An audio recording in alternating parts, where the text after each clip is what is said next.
Mitchell, this table is chaos.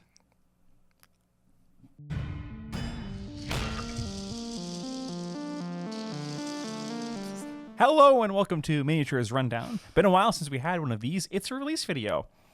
All of this good stuff coming out on June 8th.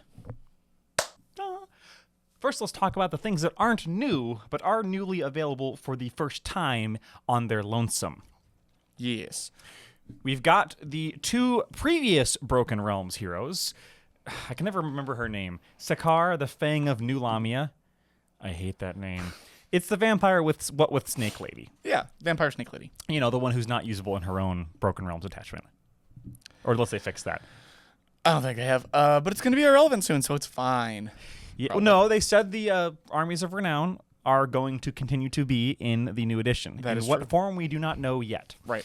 We've also got, I can also pronounce this name, Krethusa? Krethusa. Zarathustra? The Crone Seer, a.k.a. not Marathi.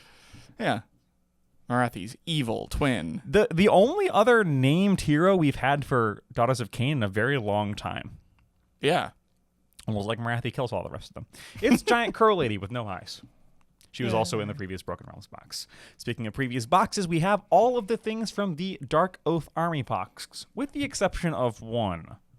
But what we have here is we have the Chieftain on Warseed, the Darkoath Fellow Riders, and of course the Darkoath Marauders. All these were in the Darkoath Army box. What was not released today, and is in the Army box, and is available only online, is the Wilder Fiend, a.k.a. the best model from that box. Yeah, the coolest and potentially broken. And when I say that it's not released, I mean it's available, but it's an online-only model. You can only get that model direct from Games Workshop's web store. Yep. And I don't understand why. Yeah, why that one? Why that one? It's brand new. It's plastic. It looks fantastic. He rhymed. That's how you know it's true. Oh, yeah, I was just channeling my inner Barbie. I'm so disappointed because I wanted to get more of those, but I don't want to get them direct from GW. Yeah. Yeah, that is extremely disappointing because those models are amazing, and I want them for conversions. Yep. So let's move on to the new things. First up, we've got things that are not technically new. They were just put through the shrink ray. We've got the plastic Malcadors and the plastic Sicarians, both for Legions Imperialis. Yes. Now, neither of us play Legions Imperialis, so we can't give you a lot of information on these, except that they both are tanks that look really cool. Yep.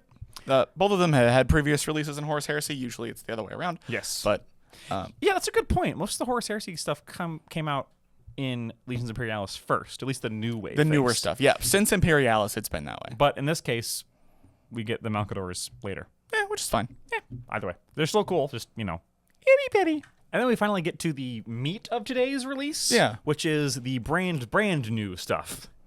Get it? Yeah, anyway. So we have, coming in hot at the very late end of the edition is the Slaves of Darkness terrain piece. The Nexus Chaotica. Yeah. Which we both agreed when we first saw it is an amazing looking model. Yeah, it looks fantastic. But how does it hold up rules-wise? Interesting.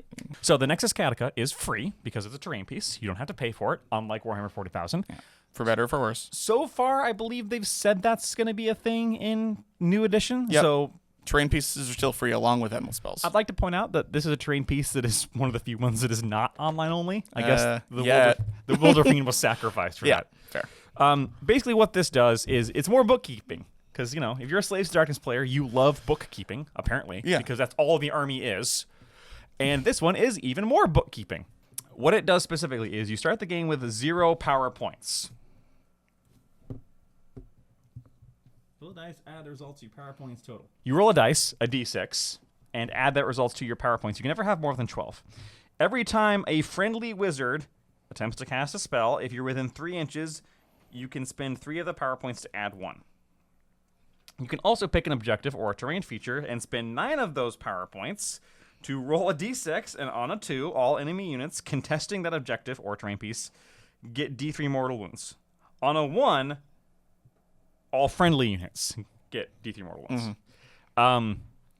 I kind of don't love that. It's like spend points to do a thing and then potentially have it backfire, but it is very chaos, I guess. Yeah, it makes more sense with the plus casting because there's not a downside to that. It's just not very strong. Right. But it also only costs 3. It only costs 3.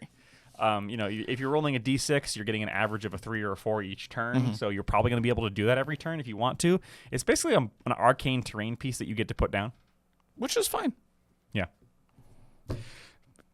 I am going to get one because I love the way it looks. Oh, yeah, it looks great. We will see what it does in the new edition. True. We don't actually know. So then we've got Abraxia's Varan Spear.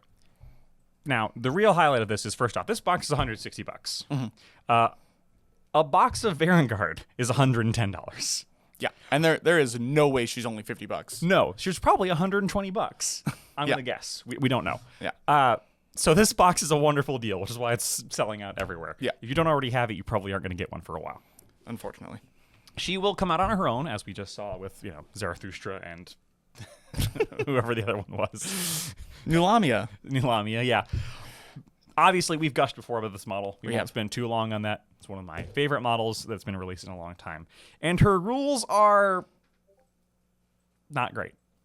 They're fine. Someone did the math. She does less damage than a Chaos Lord on Manticore across the board. That's less fine. Yeah, for someone who is supposedly Archeon's right hand, she's not very good. That sucks. And the spear thing is you just roll a d6 on a 1, you get a mortal wound. On a 2, nothing happens. She's not... I'm glad a new edition is coming because I'm excited for her to get better in that new edition. Isn't that this is giving me Vashtor vibes. Yeah, the difference is Vashtor never got better. We don't know that she will. Don't curse me like that, Mitchell. She also comes with her own detachment, the Swords of Chaos. It's basically... Now, when they said this was a Varangard-focused Regiments of Renown, they weren't kidding. You can only have Varangard in this regiment. Interesting. You can have Varangard, her, or Archeon. Wow. Look, all these models must have the Archeon, Abraxia, or Varangard keyword. That's what that says. Basically, what it does is it gives them Stormcast attack from the heavens. Oh, like Deep Strikey? Yeah. Which, is interesting. It is. Kind of it's the Dark Mirror to Stormcast. Anyway, it's fine. It's the end of the edition and no one really cares. Yeah. I mean, it looks like it has a lot of customization, strangely, for only having 4 models available to it. Enjoy it for the next month. I know we're being very flippant about this, but... Yeah. I just love when they expect us to buy a book that has rules that aren't going to matter in a month. Speaking of rules that don't matter, Brand. Basically, his shtick is that he hunts heroes. Yep. If you get a kill with a hero with him, everyone gets a nice sword. It's really good if you manage to do it.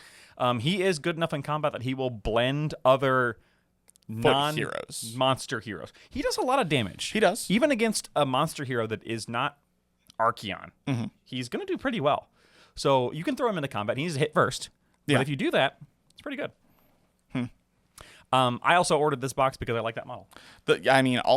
All these models are amazing. We've talked about how cool the entire Darkoath redesign is, despite the rules being a little complex and bookkeepy and not going to matter soon. The models are awesome. In general, it looks like they're reducing bookkeeping with the new edition, and I cannot wait to see the Slaves to Darkness faction focus.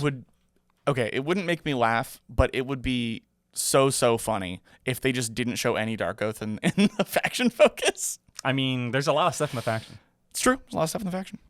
So all of this is up for pre-order right now and goes out for release on June the 8th. Yes. At which point there will probably be less than a month before Age of Sigmar 4 is released. Yeah, probably. It's the end of the edition. Nothing matters anymore. Oh, I thought you were going to say it's the end of the edition as we know it. It's the end of the edition as we know it. And I feel fine. I actually also feel fine. Me too. I'm looking forward to it. Yeah. Obviously, this all comes in our obligatory end of edition book, Hounds of Chaos. This one does tell you which of the Dawnbringer Crusade cities doesn't make it. Yeah. You can read the book to find that out, or you can look at the map they released in one of those articles. They also kind of spoiled it. Whoops. Even GW doesn't care about the end of the edition. It's the one everybody guessed anyway. Spoilers, I guess. Otherwise, it's got that. There does have a Regiment of Renown for Brand and Army of Renown, sorry, for Brand and Darkoath Company. Sure. It's a good way to run pure Darkoath. Yeah. But otherwise, probably not as good as Pure Sides of Darkness. Yeah, But- I feel like the Slaves to Darkness rules for Darkoath are already pretty good. They're already pretty strong. So they fit into your army very well as cheap chaff. Mm-hmm. So that's it from us this week. Pre-order these now if you want them. This is probably already gone. And we'll talk to you next time. Bye.